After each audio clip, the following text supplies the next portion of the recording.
Bonjour à tous, c'est Pierre-Alexandre pour Technoid et bienvenue pour le test express du Honor View 10, la phablette de chez Honor et qui est assez proche du Honor 10. Mais on voit ça tout de suite. Au niveau des caractéristiques, on a droit à un Kirin 970 avec la partie graphique, le ARM Mali G72 MP12, 128 Go de stockage, 6 Go de RAM, extensible via carte SD, un écran de 6 pouces LTPS Full HD, une batterie de 3750 mAh, Dual Nano SIM, il ne faut pas l'oublier quand même cette partie-là, avec aussi un double capteur photo, 16 plus 20 mégapixels en ouverture 1.8, le même que le Mate 10 Pro, avec aussi un port USB Type C, un port jack, un port infrarouge pour contrôler votre TV, et le tout est vendu environ 450 € à l'heure actuelle. Il a droit aussi pour terminer à un petit lecteur d'empreintes et la reconnaissance faciale classique, donc pas type iPhone.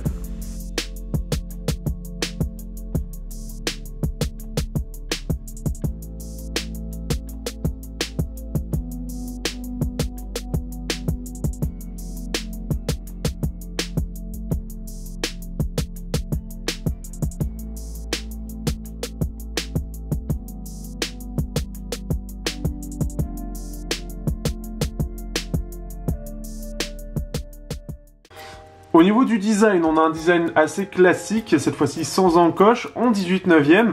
Ça a été le premier arrivé avec le 7X. La particularité, c'est surtout au dos, le double capteur, les deux capteurs sont séparés et je trouve pas ça très design. En plus de ça, la poussière a tendance à se loger dedans et ce que je trouve ça pas terrible. En plus de ça, il n'est pas vraiment unibody puisqu'on va avoir vraiment la tranche et la plaque au dos qui est différente et on peut voir que la jointure est différente. Ce n'est pas unibody, ce qui fait un peu moins haut de gamme par exemple que l'Honor 8 Pro qui lui était unibody. Au-delà de ça, les finitions sont plutôt bonnes. On a droit à un port jack USB-C et le port infrarouge au dos. Aussi, par rapport au Honor 8 Pro, l'appareil photo ressort, donc pareil, autre problème de design. Globalement, il est réussi. On a un lecteur d'empreintes qui, en plus de ça, est à la même hauteur que le verre. Et ça, par contre, c'est plutôt pas mal. Et on n'a pas d'encoche, je le redis une fois, j'aime ça.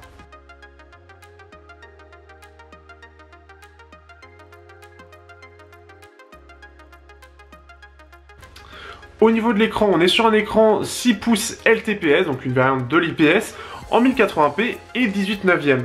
Un écran qui est plutôt bon, il a de bons contrastes et des belles couleurs qu'on peut régler, on a aussi un mode lecture.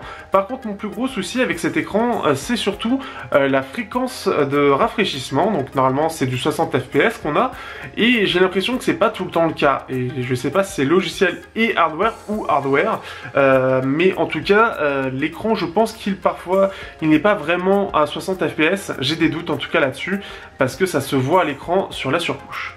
Pour continuer sur le taux de rafraîchissement, on est sur Android 8 avec EMUI 8 et c'est plutôt une bonne surcouche. Alors elle reprend de plus en plus les codes de Google par rapport à avant, mais on a encore pas mal de petites applications Huawei, plein de petites options, des petites modifications diverses et variées. On peut y appliquer des thèmes et en soi la surcouche est plutôt complète sans trop en faire. Après, la seule chose que j'aurai, et que je reviens sur la partie écran, c'est pareil, la fluidité. Autant il est rapide et globalement c'est plutôt fluide, mais pour les plus exigeants, type OnePlus 6, eh bien le smartphone a un petit peu tendance à être pas très fluide justement. Et je pense qu'il y a un petit peu de l'écran, mais aussi un peu de la surcouche où ça manque de fluidité, et ce qui fait que ça accroche un peu. On voit que c'est comme si c'était presque à 30 fps, ou comme s'il y avait des moments où il était à 30 fps. Et j'ai des doutes là-dessus, mais j'ai l'impression que c'est le cas, et ça c'est vraiment dommage.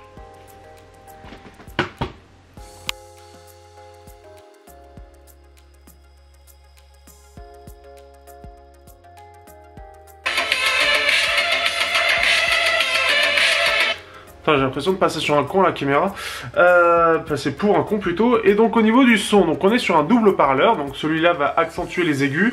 Alors on n'est pas sur du vrai double haut-parleur, c'est un peu dommage, mais néanmoins ils sont présents, ce qui fait qu'il est bien plus performant que ce que propose le OnePlus 6 et le Honor 10, et en plus de ça, lui c'est un double haut-parleur et pas mono. Donc là-dessus c'est plutôt bon. Par contre sur la partie jack, on a 2 générations de retard. C'est plat, ça manque vraiment de couleur, ça manque vraiment de présence, de profondeur pour que ce soit vraiment intéressant. Donc pour les plus grands mélomanes, il faudra voir ailleurs. Pour la photo, eh bien on a une bonne évolution par rapport à l'année dernière. Par contre, par rapport au Honor 10, on est un poil inférieur. Au niveau des couleurs, ça manque c'est un poil trop léger, ça manque surtout de contraste, mais ça se défend plutôt bien. Le lissage est par exemple meilleur que l'Honor 10. Il est encore dans la course, notamment au niveau des détails, où il est un peu meilleur que le OnePlus 6, et en plus de ça, de nuit, il se débrouille plutôt bien. Par contre, en vidéo, il est totalement à la ramasse, ça manque beaucoup de détails, et en plus de ça, en 1080p version stabilisée, il y a un côté très... il y a une espèce de traînée en fait de l'image qui est vraiment pas belle du tout.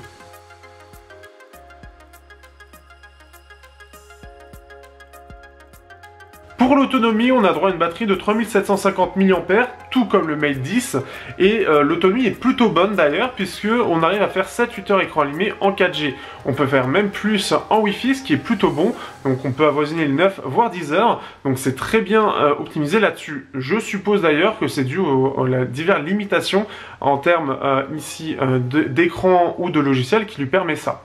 Parce que même l'Honor 8, enfin l'Honor 10 ne fait pas mieux, donc ce qui fait que c'est plutôt bon en termes d'autonomie.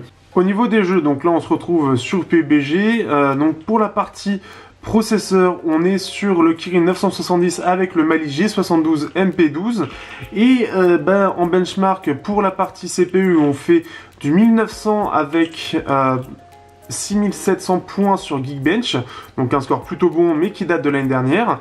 Par contre pour la partie graphique, je n'aurai pas malheureusement je pourrais pas vous dire parce que malheureusement quand j'ai voulu faire le test, ça a tout simplement bugué. En fait l'appareil surchauffe pour l'instant, il faudra voir avec GPU Turbo, mais j'ai pas vu de choses claires, donc ce qui fait qu'on va se baser sur l'Honor 10 qui faisait 1500 pour 119 minutes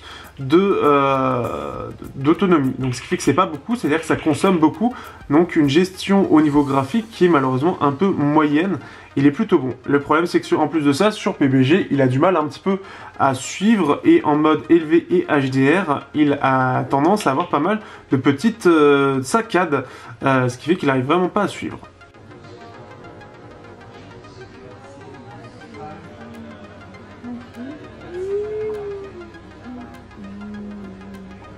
Alors que penser de ce Honor View 10 aujourd'hui en août, sachant qu'il est sorti en novembre 2017? Eh bien c'est encore un bon smartphone, il a des bonnes performances globalement, même si en jeu on sent que c'est pas des plus optimisés, pour moi il est capable de plus. Ensuite sur la photo pareil, il a un petit peu vieilli avec les derniers mois, les derniers smartphones qui sont sortis, même s'il reste encore bon, notamment au niveau du détail et du lissage où il se débrouille bien, et même de nuit pour le x2. Donc ça c'est une bonne chose. Aussi l'écran il n'a pas d'encoche, donc pour ceux qui préfèrent sans encoche, eh bien vous avez encore le choix. Et globalement l'expérience est plutôt bonne, même au niveau de l'autonomie. Le seul regret qu'on aura sur ce smartphone, et le plus gros pour moi défaut à l'heure actuelle de ce smartphone, c'est surtout qu'il aura tendance à être pas extrêmement fluide. Il est plutôt bien équilibré, il n'excelle pas en grand chose, il est plutôt bon dans les haut-parleurs par exemple pour l'autonomie, mais après en fait c'est surtout la partie logicielle où les plus exigeants, notamment ceux qui par exemple aiment bien OnePlus et aiment bien avoir un côté logiciel très fluide à tout instant. C'est un peu le plus gros défaut de ce smartphone. Il est vrai que c'est un petit peu dommage qu'en 2018, on a un smartphone qui accroche comme ça dans les menus, et je trouve ça un peu dommage. Après, il est plutôt bien, mais en photo, il a quand même des défauts. En vidéo, il est vraiment pas bon. Il n'a pas de stabilisation optique. Bon, après, c'est la plupart des Honor qui sont comme ça. La fluidité n'est pas vraiment présente. Ça va être des petites choses comme ça où le son est plutôt bon en haut-parleur, mais par contre en jack il est passable. Donc ça s'équilibre plus ou moins, on est loin d'être parfait, mais dans l'ensemble il est plutôt correct.